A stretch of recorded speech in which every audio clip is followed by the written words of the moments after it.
Dear student, हम लोग पढ़ रहे थे हमारा पर्यावरण क्लास 10 का चैप्टर 15 और उसमें से कुछ स्लाइड्स हमने पढ़ा था। जैसे पर्यावरण क्या है, उसका अर्थ क्या है, इसके कुछ घटक के बारे में, जैविक और अजैविक घटक पढ़े हमने, फिर इकोसिस्टम को पढ़ा, फिर फूड चेन को पढ़ा, फिर फूड वेब को पढ़ा। अब हम लोग पोषी स्तर को पढ़ेंगे।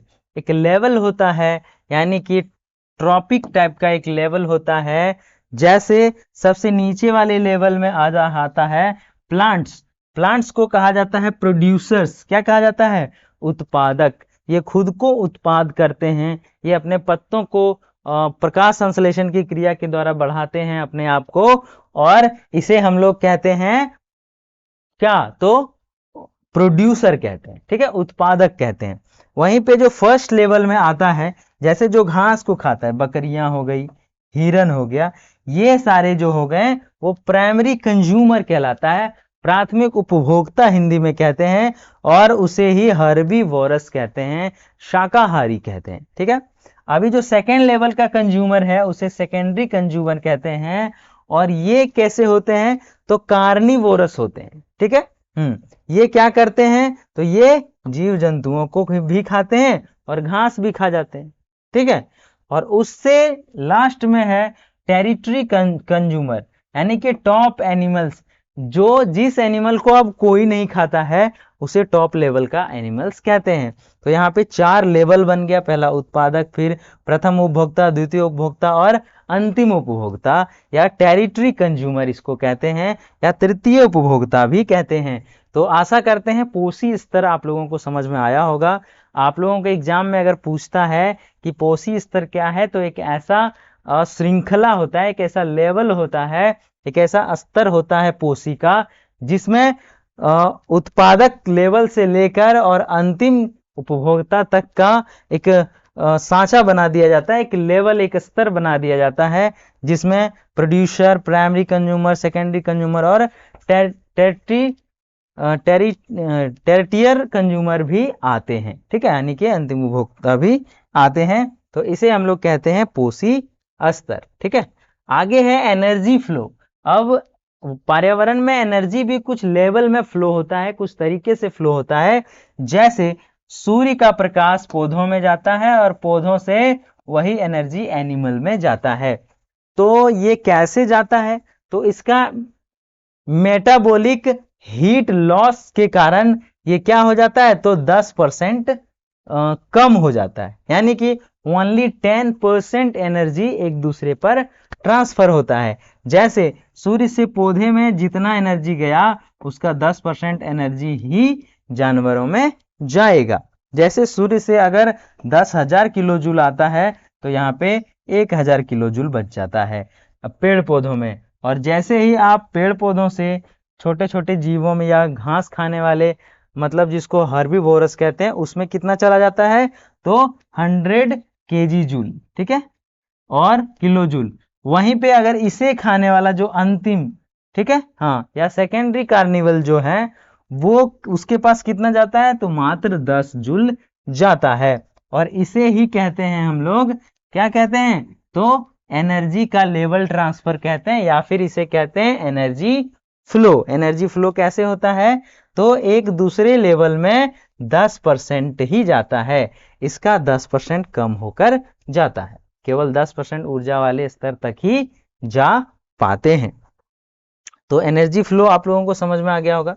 अब है बायोग्रेडेबल वेस्ट, यानी कि जैव निम्नीकरणीय जो वेस्ट चीजें होती है, ठीक है, हाँ, जैसे प्राकृतिक रूप से जो सड़ जाता है उसे कहते हैं बायोग्रेडेबल वेस्ट। मतलब ऐसा वेस्ट, ऐसा बेकार चीजें जो सड़ जाता है उसे बायोडिग्रेडेबल कहते हैं, और जो नहीं सड़ता है उसको क्या कहते हैं? तो उसको कहते हैं नॉन बायोडिग्रेडेबल वेस्ट। तो सबसे पहले बायोडिग्रेडेबल में क्या क्या होता है? तो लीव्स, पत्ते हो जाएंगे, पेपर्स हो जाएंगे, वेजिटेबल वेस्ट हो जाएंगे, कॉटन्स हो जाएंगे, ठीक है, ये सब क्या करते हैं? और फिर नेचर डिकम्पोजर इन्हें कहा जाता है, वो उसे क्या करते हैं? तो सड़ा देते हैं, गला देते हैं।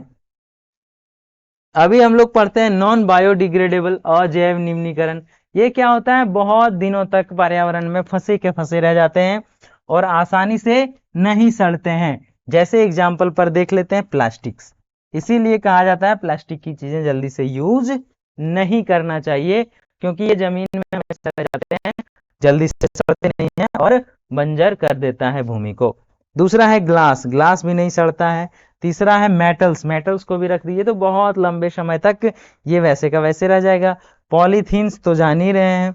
और ये जो कीड़े मकोड़े हैं ये, ठीक है, स्ट्रगल ऑफ डिकम्पोजर्स, ये स्ट्रगल करते हैं, उसे खा नहीं पाते हैं, उसे गला नहीं पाते हैं, इसीलिए इसे कहा जाता है नॉन बायो डिग्रेडेबल चीजें। अब हम लोग ओजोन लेयर के बारे में पढ़ते हैं। ओजोन लेयर आप लोगों को पता होगा पर्यावरण का एक बहुत अभिन्न हिस्सा है, बहुत महत्वपूर्ण अंग है, जो हमें पराबैंगनी किरणों से बचाता है। ये देखिए आपका फिगर में देख रहे हैं, यहाँ से जैसे होल होगा तो खतरनाक वाला किरण यहाँ पर आते जाएगा। और अभी गर्मी में देख ही रहे हैं किस लेवल का गर्मी लग रहा है हमें, तो उसका कारण क्या है, तो हमारा जो ओजोन लेयर है वो पतला होता जा रहा है। पहले इतना मोटा था, अब धीरे धीरे इतना मोटा हो गया है। उसका कारण क्या है, तो लोग घर में एसी लगाते हैं, फ्रीज लगाते हैं, ये दोनों देख सकते हैं, ये दोनों CFC निकालते हैं, क्लोरोफ्लोरोकार्बन, और जिसके कारण क्या होता है, तो इसका लेवल धीरे धीरे पतला होता जाता है। एक्चुअल में ओजोन बना है O3 से, ठीक है, CFC जाता है तो एक ऑक्सीजन को अलग कर देता है और O2 अलग कर देता है, ठीक है, तो ये O2 सिर्फ गैस रह जाता है, ये लेयर धीरे धीरे घटता जाता है, और इस तरीके से ओजोन लेयर धीरे धीरे कम हो जाता है, तो पृथ्वी पर यूवी किरणें आने लगती है। लेकिन इसका मेन क्या काम है ओजोन का, तो पृथ्वी को अल्ट्रा वायलेट रेज यानी कि यूवी पराबैंगनी किरणों से बचाती है। कौन, तो ओजोन लेयर। तो आप ओजोन लेयर पढ़ लिए। नेक्स्ट आपका है वेस्ट मैनेजमेंट एंड रिवीजन, यानी कि अभी हम लोग वेस्ट मैनेजमेंट सीखेंगे। तो 3R रूल्स के तहत हम लोग वेस्ट मैनेजमेंट कर सकते हैं।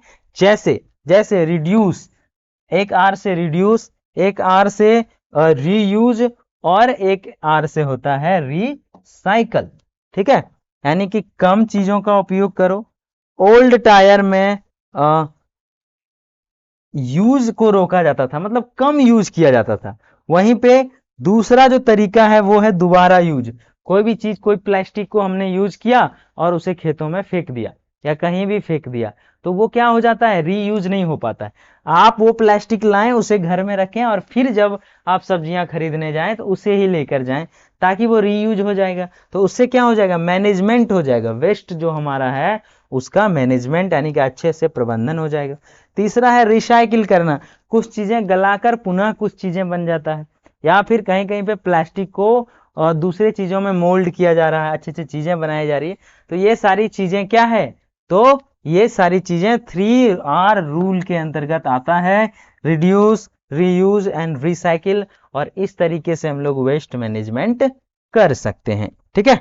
तो ये था आपका क्लास, जिसमें हमने पढ़ा पर्यावरण के बारे में बहुत सारी चीजें, ठीक है।